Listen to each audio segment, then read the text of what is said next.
नमस्कार, कंज्यूमर अड्डा में आपका स्वागत है। मैं हूं मनोज श्रीवास्तव और आज हम बात करेंगे ब्रेन फॉग की।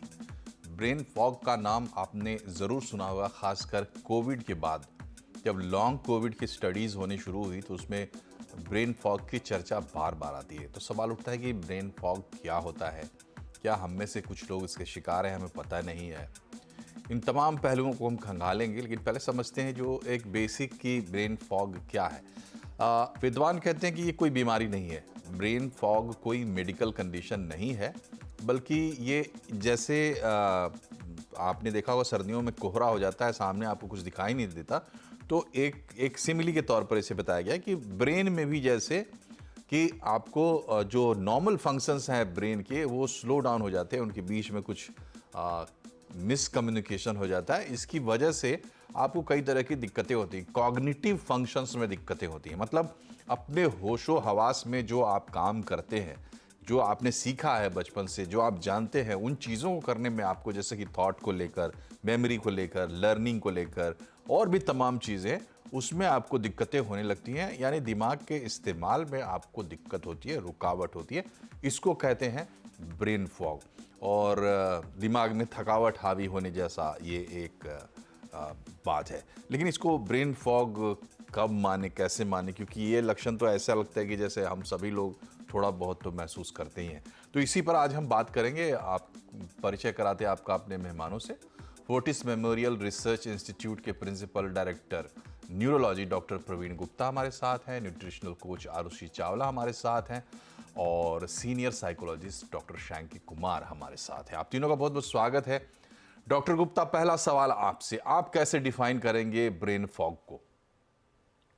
जैसा आपने सर शुरुआत में कहा कि फॉग जैसे क्लाउड या कोहरा, जब हमें अपने ब्रेन के फंक्शन में कोहरा या क्लाउड जैसा महसूस होता है कि हम क्लियरली सोच नहीं पा रहे हैं या क्लियरली अपनी थिंकिंग को प्रोसेस नहीं कर पा रहे हैं या जो हम सोच रहे हैं उसे क्लियरली व्यक्त नहीं कर पा रहे हैं, हमारा दिमाग धीरे चल रहा है, तो उसे हम लोग अक्सर आम भाषा में ब्रेन फॉग बोलते हैं। जी। और अगर इसको और क्लियर कट हम समझना चाहें कि इसमें क्या लक्षण होते हैं, सिम्टम्स होते हैं, क्या वो डेफिनेट चीज़ें होती है जिनके बाद हमें मानना चाहिए कि हम ब्रेन फॉग के शिकार हो रहे हैं? देखिए, हम एक जैसा एक सर्किट को समझते हैं, हमारा ब्रेन एक बड़ा एक्सटेंसिव, बड़ा कॉम्प्लिकेटेड इलेक्ट्रिकल सर्किट है, जैसे कोई क्वांटम कंप्यूटर हो। उस सर्किट में बहुत सारे छोटे-छोटे सिनैप्सेस से ब्रेन के सेल्स एक दूसरे से कम्युनिकेट कर रहे हैं। जब हमारे ब्रेन के अंदर वो जो कम्युनिकेशन है वो स्लो हो जाता है, सेल्स के बीच की आपस की बातचीत में अड़चन आने लगती है, तो हमें तमाम सिम्पटम हो सकते हैं, जैसे चिड़चिड़ापन, सर दर्द, confusion, lack of attention, memory loss, disorientation, गलत शब्दों का इस्तेमाल, हम कहना कुछ और चाहते हैं, कह कुछ और रहे हैं, छोटी-छोटी चीज़ों को भूल जाना, जैसे चाबी कहाँ है, सामान कहाँ रखा है, मैंने ये काम किया कि नहीं किया, लैक ऑफ कॉन्फिडेंस, एंग्जायटी, घबराहट, इतने तमाम लक्षण इसके अंदर हो सकते हैं और जो तमाम कारणों से बनते हैं। जी। तो डॉक्टर शैंकी से बात करते हैं। देखिए, ब्रेन जो हमारा है वो उसमें दोनों चीज़ें हैं, वो हार्डवेयर भी है और उसका सॉफ्टवेयर पार्ट भी है। तो डॉक्टर प्रवीण गुप्ता न्यूरोलॉजिस्ट हैं, हार्डवेयर पार्ट के वो रिस्पॉन्सिबल हैं ब्रेन के। सॉफ्टवेयर पार्ट हमें समझा सकती हैं डॉक्टर शैंकी कुमार। आप कैसे डिफाइन करेंगी ब्रेन फॉग को और क्या अंडरलाइंग चीज़ें देखती हैं आप? सो ब्रेन फॉग में बेसिकली मैं इसको 3 सिम्पटम्स में डिस्क्राइब करना चाहूँगी। जब आप नोटिस करें पहला कि आपकी अटेंशन, आपकी कंसंट्रेशन में समस्या हो रही है और ये वो अटेंशन नहीं है जब आप किसी एक स्पेसिफिक टास्क में डिटेल में फ़ोकस करने की कोशिश कर रहे हो, बट जनरल जो आपकी डेली दिनचर्या के काम हैं, अगर उनमें भी आप नॉर्मल कंसंट्रेशन ना कर पाओ। सेकंड मैं कहना चाहूँगी मेमोरी। जब आप बेसिक चीजें याद करना चाहो, मैंने ये कहाँ रखा था, मैंने इस चीज को कैसे कहाँ किया था, तो वो बेसिक चीजों का भी मेमोरी लॉस होने लगे। और तीसरा मैं कहना चाहूंगी एग्जीक्यूटिव फंक्शनिंग। जब आप कोई कार्य करना चाहते हैं, जैसे हमारा ब्रेन वायर्ड होता है, हम ऑटो पायलट पे चलते हैं बहुत बारी। कि हमारा ब्रेन आप देखते हैं जैसे जो आपके लर्न बिहेवियर्स हैं, जैसे आप गाड़ी चलाते हैं, जैसे आप कुछ कार्य करते हैं, आपके ब्रेन ने वो इतनी बार कर लिए हैं कि आपको सोचना नहीं पड़ता।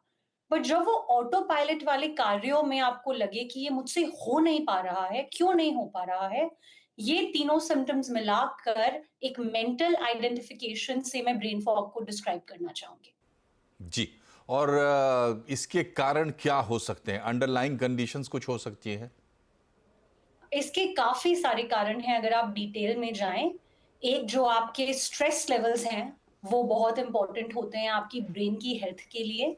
दूसरा जो आपकी स्लीप होती है, सिर्फ़ स्लीप की ड्यूरेशन नहीं, स्लीप की जो क्वालिटी भी होती है। अगर आप इस पे एक बुक लिखी है, एक रिसर्चर ने जिनका नाम है सबरीना ब्रेनन, उनकी बुक का नाम है बीटिंग ब्रेन फॉग।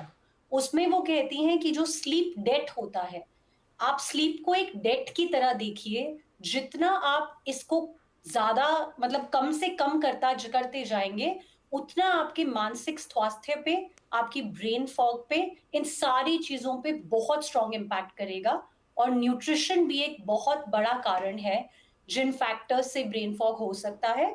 और जैसे आप कोविड के बारे में स्टार्टिंग में कह रहे थे, हम्म।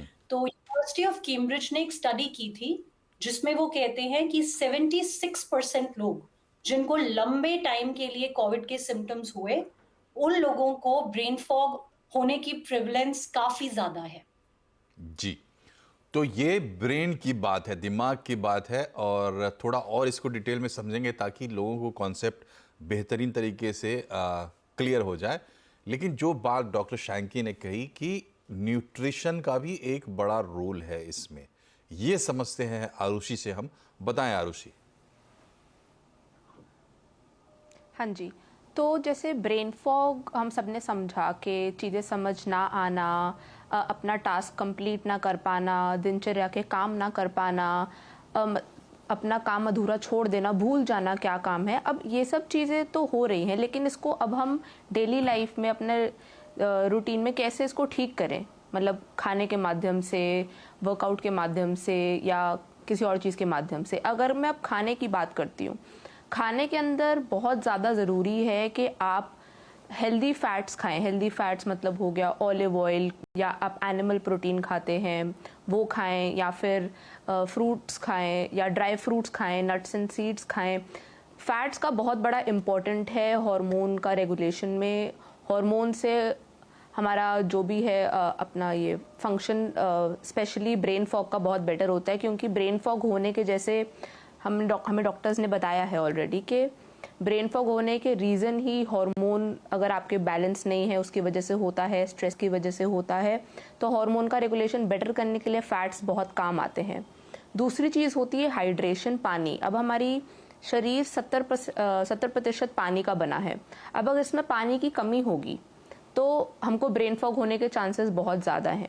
तो पानी खूब पिए। अब गर्मियाँ भी हैं तो आप मेक श्योर करिए कि आप पानी ज़्यादा पी रहे हैं ताकि आपको ब्रेन फॉग ना हो।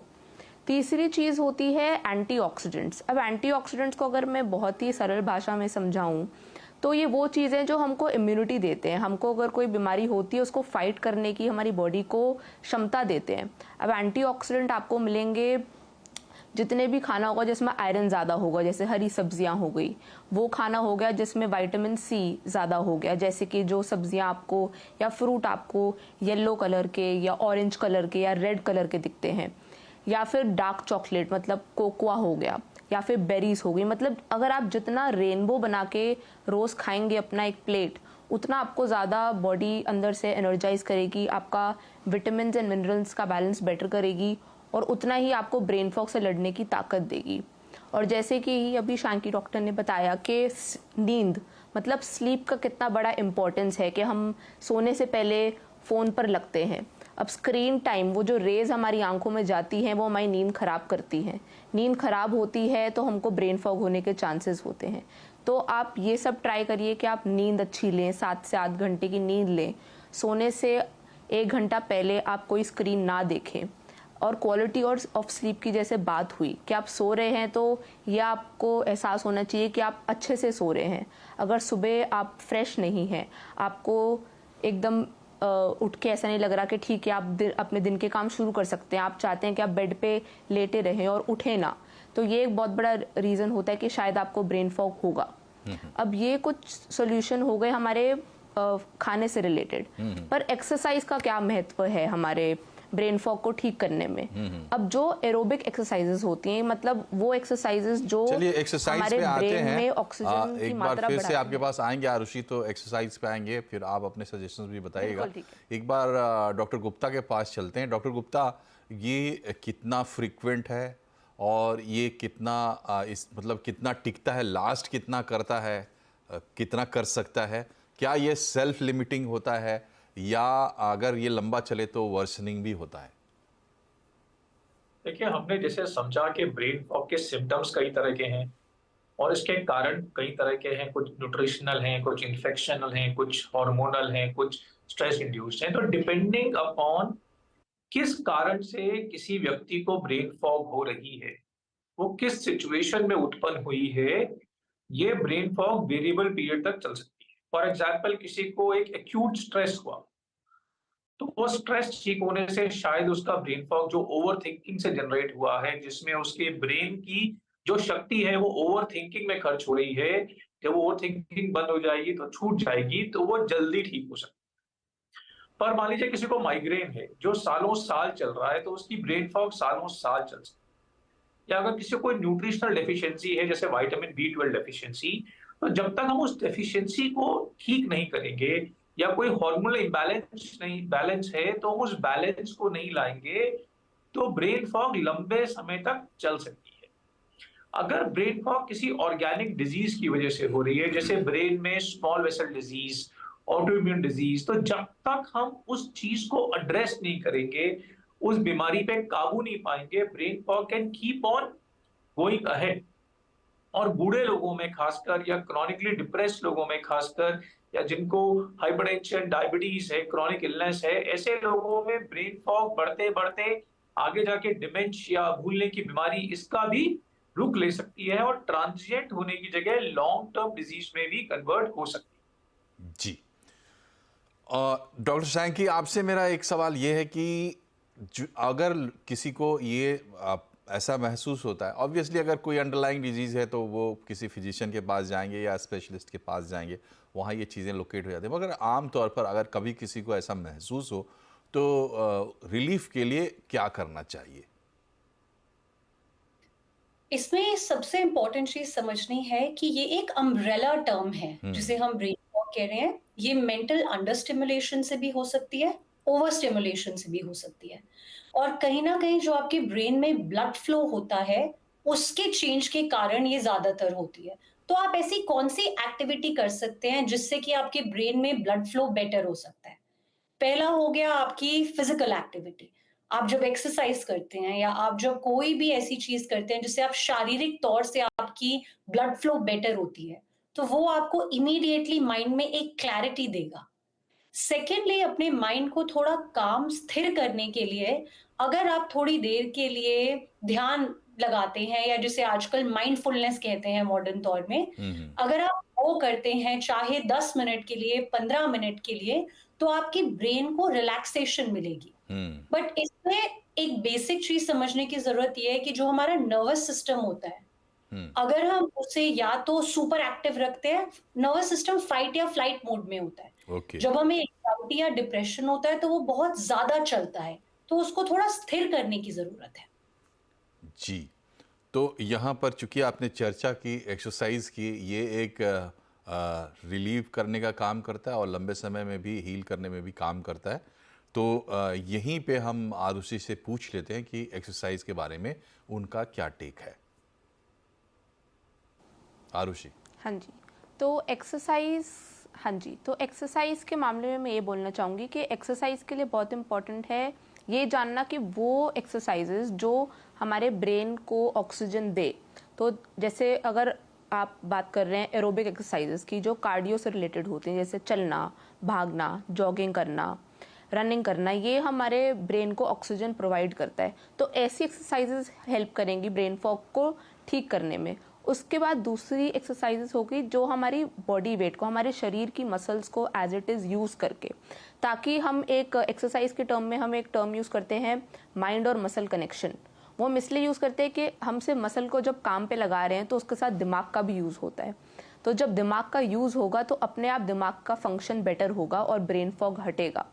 और आप ऐसे चीज़ों को प्लान करने में फिर ज़्यादा एक्साइटेड रहोगे, आपका क्रिएटिव साइड भी दिमाग का यूज़ होगा, ज़्यादा आप ध्यान लगा पाओगे, आप उस टाइम और किसी चीज़ के बारे में नहीं सोचोगे, आपका स्ट्रेस कम होगा।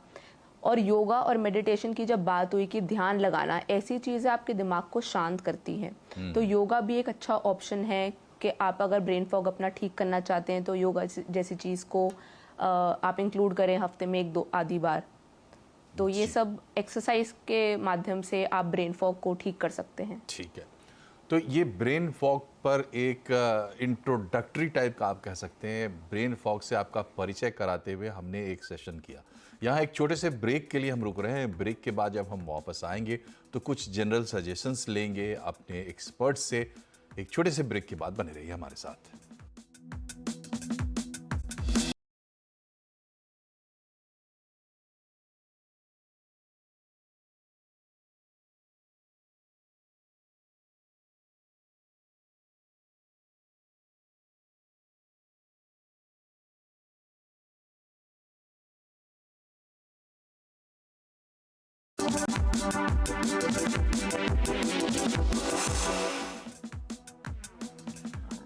ब्रेक के बाद एक बार फिर से आपका स्वागत है कंज्यूमर अड्डा में। आज हम बात कर रहे हैं ब्रेन फॉग की, और आपको बता दें कि ये बातचीत जो शुरू हुई या चर्चा में ब्रेन फॉग जब आया तो कोविड के बाद आया। ऐसा नहीं है कि कोविड से ही ब्रेन फॉग की शुरुआत हुई, बल्कि ब्रेन फॉग कोई बीमारी भी नहीं है, कोई मेंटल कंडीशन भी नहीं है। ये एक कॉन्सेप्ट है, आप कह सकते हैं बिहेवियरियल या इस्तेमाल में आया हुआ कॉन्सेप्ट है, जिसको मेडिकल जगत ने भी स्वीकार किया। डॉक्टर सैंकी, आपसे हम ये समझना चाहते हैं, देखिए इसको थोड़ा सा ब्रॉड करते हैं। हमारे देश में प्रॉब्लम क्या है कि मेंटल हेल्थ को कुछ समझते ही नहीं लोग। मेंटल हेल्थ जैसी कोई चीज़ होती है नहीं होती है ये भी नहीं मानते। कोविड के बाद बहुत इसमें बदलाव आया है, लोगों ने थोड़ा बहुत ये समझना शुरू किया है। ये जो मैंने कहा भी कि ये टर्म वहाँ से थोड़ा ज़्यादा एसोसिएट होकर आया तो चर्चा में आया। समस्या ये है कि लोग कहते हैं कि कोई या तो पागल है या मैं पागल नहीं हूँ।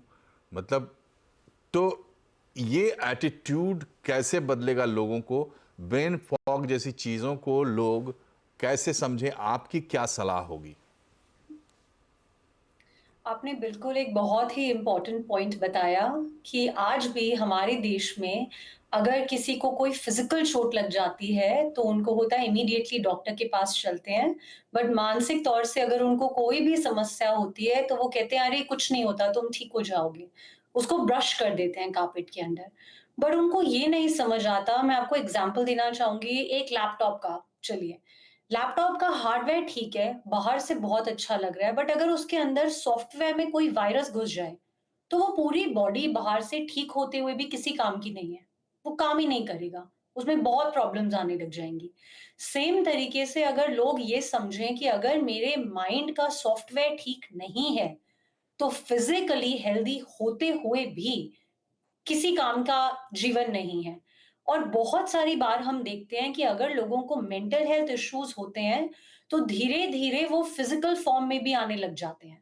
हमने इतने केसेस देखे हैं जिसमें पेशेंट्स बोलते हैं कि मुझे फिजिकली दर्द हो रहा है, बट अगर हम उनका मेडिकल एनालिसिस करते हैं, सारे टेस्ट करते हैं, उनकी कोई वजह ही नहीं निकलती, उनकी वजह स्ट्रेस निकलती है।